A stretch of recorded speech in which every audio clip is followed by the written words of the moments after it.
Hola, luego de la evaluación de tus usuarios y definir dónde entrará la retención, ¿cómo seleccionamos qué métrica utilizaremos para medirlos? Esa es una muy importante pregunta. El impacto de una métrica incorrecta puede dañarnos todo nuestro modelo. La elección de la métrica de retención adecuada es fundamental para comprender los KPIs objetivos, medir el crecimiento y ofrecer valor a nuestros clientes. Hay 3 errores comunes que se deben evitar. No alinearse con la frecuencia natural, combinar acciones y optimizar solo para obtener ingresos. ¿Cómo hallamos estas métricas de retención? Hay 3 pasos claves que debemos seguir para definir nuestra métrica de retención. La primera es frecuencia. ¿Cuál es la frecuencia natural con la que el usuario experimenta el problema? Lo haremos con un histograma de uso. En el eje Y tenemos la cantidad de los usuarios y en el eje X tenemos la cantidad de días que estuvieron activos durante el periodo de tiempo determinado. En este caso identificaremos la frecuencia con un ejemplo de Airbnb. ¿Cuál es la distribución en este caso? ¿Cuál es el comportamiento clave? Una vez que tenemos la frecuencia indicada, podemos pasar a comprender el comportamiento central de nuestra métrica de retención. Aquí la pregunta clave es, ¿qué acción indica que estamos brindando valor al usuario? En otras palabras, ¿estamos resolviendo el problema o no? Buscamos una acción, una señal del usuario que indique que estamos resolviendo con éxito el problema y por qué. Nuestras hipótesis de acción centrales deberían surgir de este problema y por qué.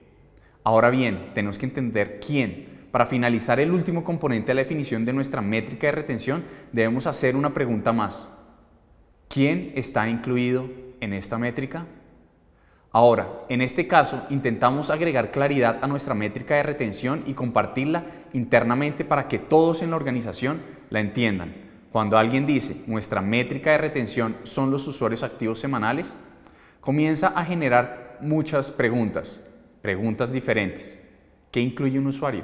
¿Qué acción tendrían que hacer? Esas son varias preguntas. Si no se responden, no está claro quién es el usuario y cuál es la acción principal detrás de estar activo.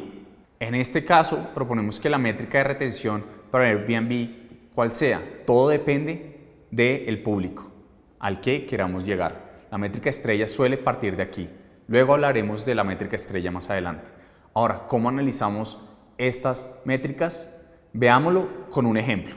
Volviendo a nuestro caso de Airbnb, tenemos que identificar el problema. Aquí tenemos 2 tipos de audiencias. Tenemos tanto al invitado, la persona que está separando la noche en Airbnb, y tenemos también al huésped, esa persona que está o es el dueño del apartamento que está alquilando para que lleguen visitantes y se hospeden en su locación. Ahora, ¿cuál es el problema que tienen estos 2 usuarios? El invitado necesita un lugar cómodo y seguro para hospedarse cuando viaja, pero el problema que tiene el huésped es que él quiere ingresos adicionales. Cuando miremos entonces cuál es ese problema, cuál es la frecuencia de uso, podríamos llegar a que el invitado, no sé, les hago una pregunta a ustedes, ¿cada cuánto viajan ustedes en el año? Quizás uno viaje una sola vez al año, entonces nuestro uso de frecuencia sería anual. Sin embargo, para el dueño del apartamento, él no quiere que lo utilicen su apartamento una vez al año, él quiere que se lo usen seguido. Entonces la métrica, la frecuencia de uso para él sería semanal. Aquí lo que nosotros tenemos que entender es cuál es la audiencia, cuál es el problema de esa audiencia. Aquí vimos tanto el huésped como el invitado, cuál es el problema de cada uno de los dos. Entendemos el por qué una persona va a optar por Airbnb, un invitado opta por Airbnb y por qué quizás el huésped opta por Airbnb, porque quiere monetizar un activo que no está dándole uso, y cuáles son las alternativas. Y después de eso entendemos la frecuencia para identificar nuestras métricas. Gracias por acompañarme en esta clase y nos vemos en la siguiente.